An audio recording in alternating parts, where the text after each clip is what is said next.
এই মেয়েটি এতটা লম্বা ঘোমটা টেনে রেখেছে কেন? ওকে বলুন মুখটা দেখাতে। কখনো না।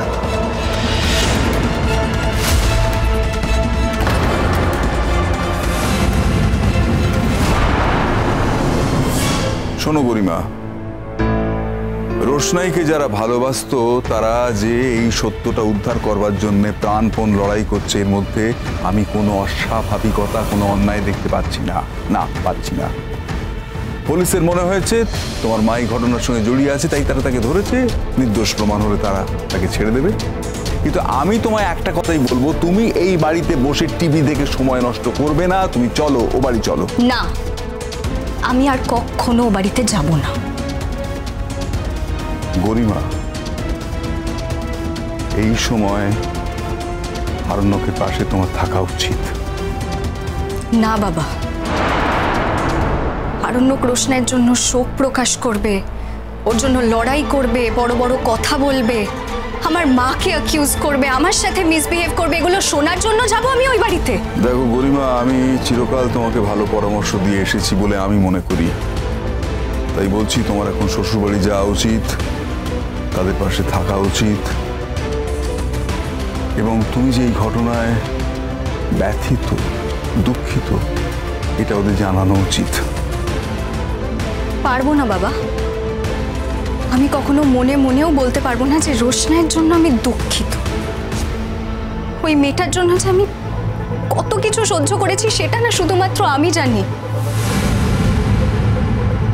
দেখো, যেভাবেই হোক তোমার স্বামীর সঙ্গে রোশনাইয়ের একটা সম্পর্ক তৈরি হয়ে গিয়েছিল, সেটা তুমি যে চোখেই দেখো না কেন, আরণ্যক কিন্তু সত্যি কষ্ট পাচ্ছে। আজকে যদি রোশনাইয়ের বদলে আমি মরে যেতাম, কি মনে হয় বাবা? ও কষ্ট পেত আমার জন্য? আমি তা বলতে পারবো না, তবে রোশনাইয়ের জন্য যে কষ্ট পাচ্ছে এটা সত্যি। পাক, ও আরো কষ্ট পাক, আমার বয়ে গেছে ওর কষ্টতে। দেখুন, এখানে আমার আশ্রমে বিভিন্ন শ্রেণীর মানুষজন থাকে, তাদের বিভিন্ন রকম নিয়ম থাকে। আপনি তাদের সেই নিয়মে আঘাত করতে পারেন না। ও কখনোই ঘোমটা খুলবে না। আপনার নাম কি? দেখুন, খুব সম্প্রতি ওর বিবাহ হয়েছে। ওদের নিয়মে আছে বিয়ের 10 দিন পর কথা বলতে হয়, তার আগে কথা বলতে নেই, ঘোমটাও তুলতে নেই। তাহলে নামটা বলবে কি করে? ওর স্বামী কোথায়? স্বামী? স্বামী? এই মংলু, বউয়ের পাশে এসে দাঁড়াও, দাঁড়াও, দাঁড়াও। এই হচ্ছে ওর স্বামী মংলু।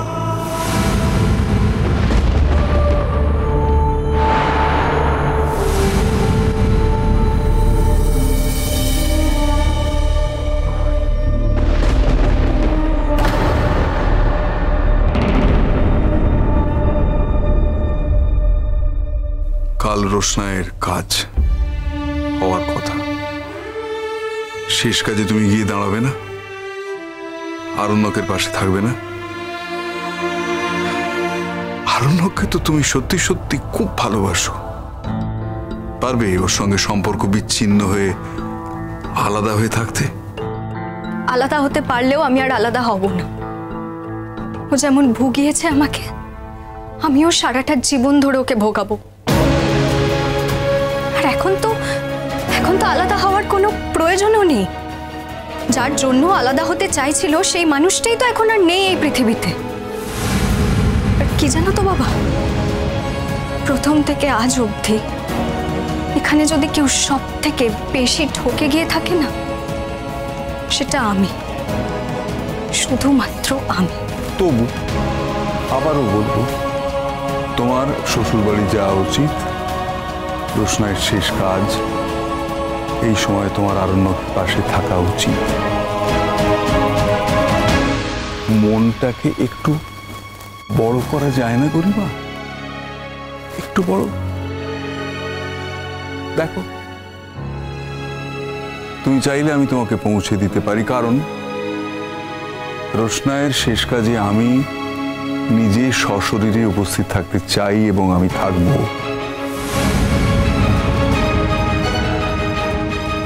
যদি তোমার ইচ্ছে হয় বলো, নিয়ে যাও।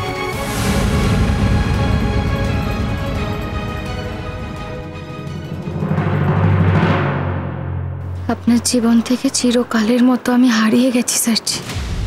আবার যদি কখনো দেখা হয় তখন অন্য জায়গায় দেখা হবে, নতুন রোশনাইয়ের সঙ্গে। রোশনাই মরে গিয়ে নয়নতারার জন্ম হয়েছে। রোশনাই সত্যি আর বেঁচে নেই।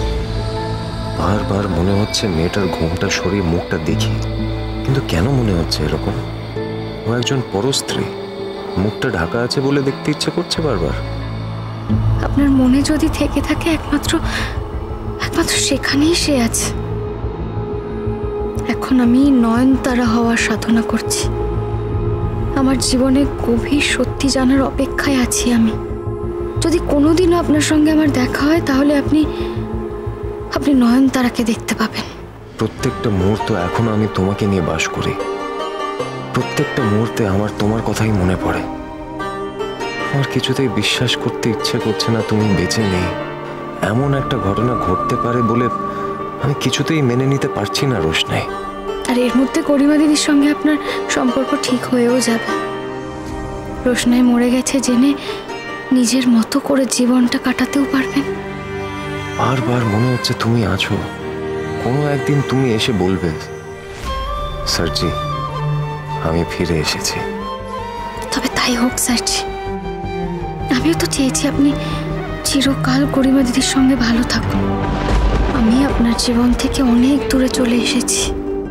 তারপরেই যখন জানতে পারি সবাই বলে তারা তোমার ডেড বডি দেখেছে, তখন শুধু আমাদের স্মৃতি নিয়ে আমি বেঁচে থাকবো, এটা কি করে হতে পারে রোশনাই? দূরে তো আমাকে আসতেই হতো, হয়তো এইভাবে নয় অন্যভাবে। চিরকাল দূরে দূরেই থেকে যাব আমি। আর দূর থেকে এইভাবে আপনাকে ভালোবাসবো স্যারজি। না না ঠিক আছে, আপনাকে অনেক বিব্রত করলাম।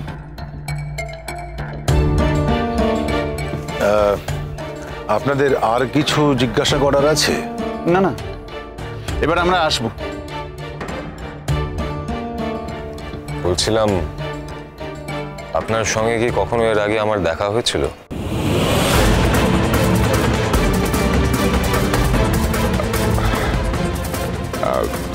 না, তেমন তো কোনো সম্ভাবনা নেই।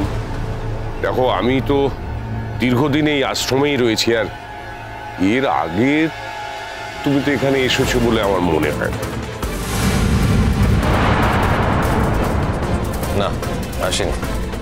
আপনি ঠিকই বলেছেন। তাও আপনাকে দেখে মনে হলো যে এর আগে আপনাকে কোথাও দেখেছি। তাহলে তো আমার সঙ্গে দেখা হওয়ার কোনো প্রশ্নই ওঠে না। আসলে কি জানো, অনেক মানুষকে না একই রকম দেখতে হয়। তা তুমি কি বিশেষ কাউকে খুঁজছো? না, আসছে।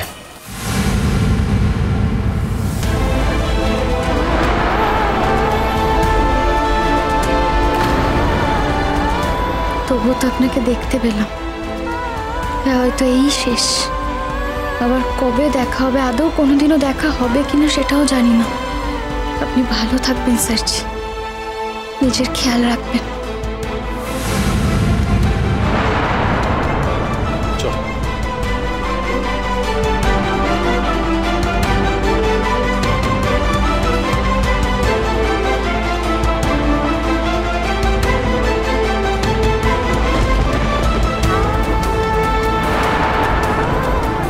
নয়নতারা, যাও ভেতরে যাও।